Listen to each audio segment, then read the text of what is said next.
โอเคเฮามาต่อใน EP ต่อมาเนาะก็คือว่าใน EP ก่อนก็คือจะมา insert สินค้าเนาะถ้าวิดก่อนเฮาจะมา insert สินค้าเข้าในฐานข้อมูลเฮาก็ลองเข้ามาเบิ่งในส่วนของฟอร์มของเฮาก่อนว่าไปเบิ่งในดัตเตอร์เบสของสารเฟิร์มของเฮาเนาะว่ามันมีจักฟิลมีจักคอลัมน์มีจักโลเนาะในนี้เนาะเฮาจะ insert ตัวไงนี่เฮาจะเบิ่ง structure ก่อนเนาะ structure ของมันจะรวมมีประมาณ10เนาะ10 structure แต่ว่าตัวแท้ๆเฮาอัพประมาณ8 structure เพราะว่าหมา ID หมาตัวนี้ให้เฮาเฮ็ดอันนั้นแล้วเนาะเฮาเฮ็ดเป็นอันคีย์มันตื่นดงแล้วก็คือออโต้เนาะเฮ็ดเป็น family key คือไงนี่ฮะให้เฮาใส่ตามไงที่เฮาเหยียบแล้วจะมีหมารวยแล้วก็เต้นสารเฟิ่มแล้วก็ยาดังเหยียบแล้วก็ยาบ้านแล้วก็โซเรื่องแอ่งนอกกับบ้าแอ่งหรือ3หูโอเคเฮามาเริ่มกันเลยให้เฮาเปิดในส่วนของตัวนี้ไฟล์เก่าเนาะค่อยๆลบออกก่อนก็คือเก่าเนาะเข้ามาในส่วนของซีรีส์ในไฟล์ของซีรีส์เว็บแล้วก็ในส่วนของตัวนี้ตัวในส่วนของสินค้านี่เราจะเห็นว่าในส่วนของสินค้านี่ตารางมันจะยาวกว่าเพราะเราจะบ่สามารถที่ว่ามาแบ่งฟอร์มเห็นเป็น2ข้างคือนี่กับฟอร์มเทมแล้วนี่เป็นแสดงสินค้าเพราะว่าสินค้าเขามันยาวเลยเนาะมันยาวเต็มเหยียดเลยเราต้องเฮ็ดฟอร์มแยกต่างหากหรือว่าเฮ็ดค่อยๆในนี้ค่อยๆสร้างฟอร์มก่อนเนาะสร้างเป็นฟอร์มแยกก่อนก็ค่อยนิวไฟล์นี่ขึ้นมาค่อยตั้งชื่อนี่ว่าฟอร์มอัปโหลดเนาะค่อยดูบัญชีกลับไปก็คือเก่าเนาะในฟอร์มอัปโหลดเขาสร้างไฟล์ขึ้นมาถ้าอิดก็ให้เขาในส่วนของสไตล์ของ Bootstrap เขามาใส่ก่อนก็คือในส่วนสไตล์ Bootstrap ของเราก็คือ include เนาะก็คือไฟล์ในส่วนของ PHP ก็คือสไตล์ก็คือสื่อจากตัวนี้ copy php เนาะ .php จำ save ต่อมาเนาะเราจะมาสร้างเป็นฟอร์มก็คือทวีตเราใส่ tag div div content container ให้มันอยู่วางกลางแล้วค่อยสร้างเป็นโลค่อยสร้าง tag div ขึ้นมา tag div นี่มันเก็บ div low card low tag div card ขอโทษ card core md ขอใส่นี่2ขอจะเทเป็น3ข้างก็คือใส่ไปแล้ว4เนาะเพราะว่าข้างซ้าย2ขวา2แล้วก็เซนเตอร์ขอจะเอาเป็น8เพราะว่าขอจะใส่เซนเตอร์ในระหว่างของตัว8นี้คือค่อยสั่งเทคนิคมาเทคนิคนึงแล้วค่อยมาสั่งฟอร์มอัปโหลดฟอร์มอัปโหลดค่อยเนาะก็คือในฟอร์มอัปโหลดค่อยมีจักฟิวกับเดี๋ยวใส่ตำหลังเนาะเป็นแอคชั่นก่อนแอคชั่นไฟล์ที่แอคชั่นเขายังพอสั่งเมธอดก็คือเก่าเมธอดเป็นโฟลตที่เราจะเอาใจใส่อีกส่วนหนึ่งก็คือ entity เนาะ entity multi-path ฟอร์ม data นะพวกเขาจะอัปโหลดพวกนี้เป็นมีไฟล์หูเข้าไปนำเนาะเป็นไฟล์เข้าไปนำก็ใส่อัปโหลดmulti-path เนาะอย่าลืมเนาะในส่วนนี้โอเคเขาจะสั่ง input ของ input type name input type text ก่อนเนาะ text เก็บ name เนาะก็คือ name ตัวนี้ก็คือ name เต้นสารเพิ่มเต้น sp เนาะค่อยใส่นี่แล้วค่อยใส่เป็น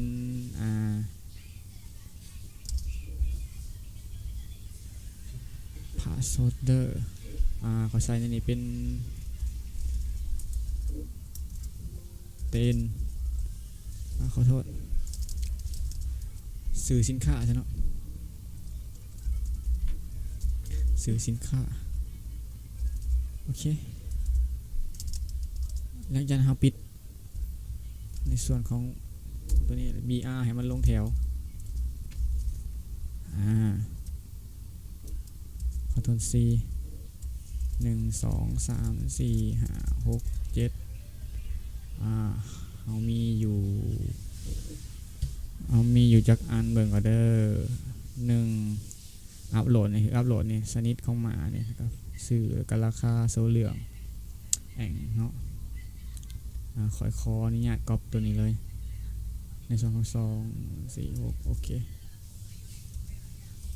ค่อยก๊อปในส่วนตัวนี้มาเลยทวิตเนาะหมา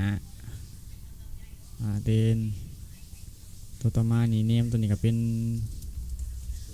ยาเยือบเอามาใส่นี่เลยกับยาบานโอเคแล้วก็โซเหลืองแอง1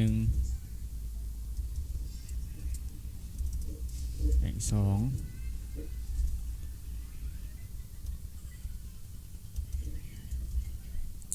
แอง3เนาะนี่ก็ตัวนี้เกินเนาะเกินเดียวเอามาแก้ไขนี่ก่อนหลังจากที่เราได้นี่แล้วเราตั้งเนมตัวนี้แล้วตัวนี้มันเป็นยาเนาะก็ใส่ว่าราคาซะ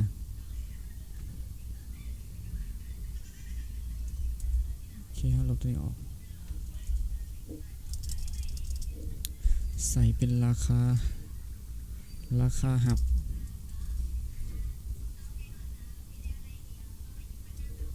ราคาขาย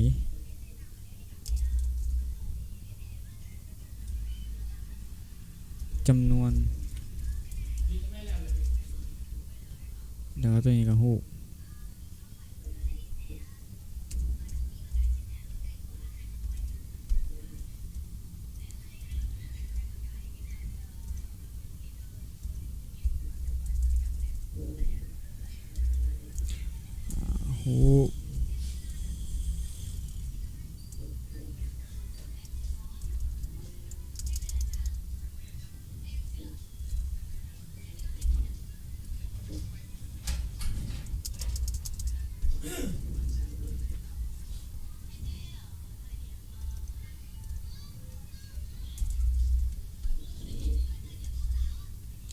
โอเคใส่ประมาณนี้ตัวในเทคสื่อเขาก็ใส่เป็นไทเทค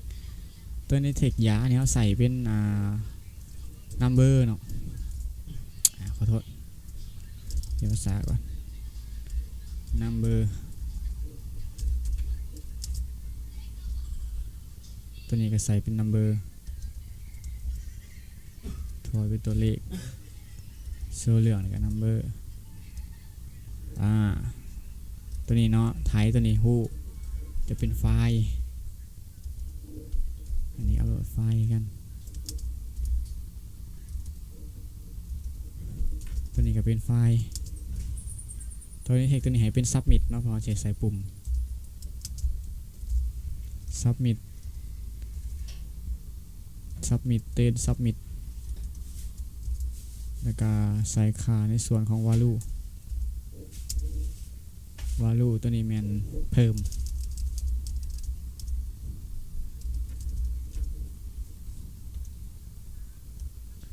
โอเคประมาณนี้เรามาลองพรีวิวเบิ่งก่อนว่าฟอร์มมันจะออกเป็นหน้าตาแบบใด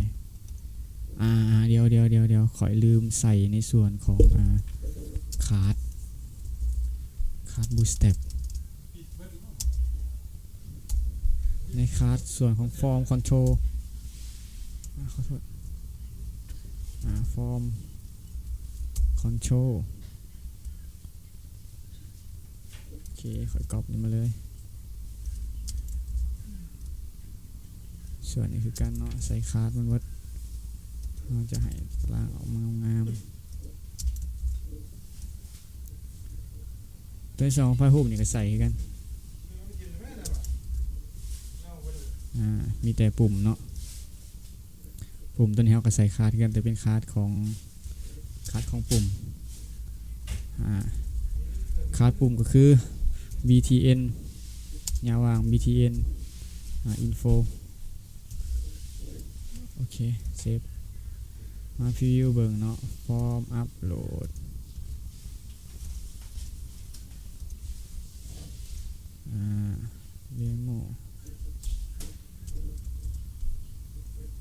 .php นี่เนาะเราจะได้ฟอร์มอัปโหลดตัวนี้มาสินค้ามีราคาหับราคาขายจำนวนแล้วก็ไฟล์แล้วก็นุดเพิ่มปุ่มเพิ่มได้แล้วเนาะฟอร์มอัปโหลดแล้วต่อมาเราจะอัปโหลดไฟล์นะวันนี้เราว่าสั่งไฟล์สื่อลีก็คือ new ไฟล์เข้ามาเลยก็ตั้งสื่อเป็นสื่อลีอัปโหลดโอเคเราจะก๊อปสื่อตัวนี้ไปเลยมาในส่วนของตัวนี้เนาะ action อัปโหลดปั๊บโอเคเขาได้ฟอร์มอัปโหลดแล้วมาสั่งไฟล์อัปโหลดคือเก่าในไฟล์อัปโหลดเขาก็ลบออกหมดตัวนี้ก็เปิดแท็ก PHP ขึ้นมาใหม่แล้วก็สั่ง include ก็คือ include ในส่วนของไฟล์ include ตัวฐานข้อมูลเฮาแล้วก็ที่อยู่ของฐานข้อมูลเฮา .php จุดปึ๊บแล้วก็ตั้งตัวแปรขึ้นมาตัวหนึ่งก็คือ link get node ฟังก์ชันของ get node ในส่วนของ card include ในส่วนของ include มาใช้ก็คือ card ของ get node เนาะแล้วก็เฮาส่งเมธอดมาก็คือเฮาส่งยังขายยังไหนมาก็คือเต้น sp เนาะเท่ากับ$_เฮาส่งเป็นต่อมาเป็นโพสต์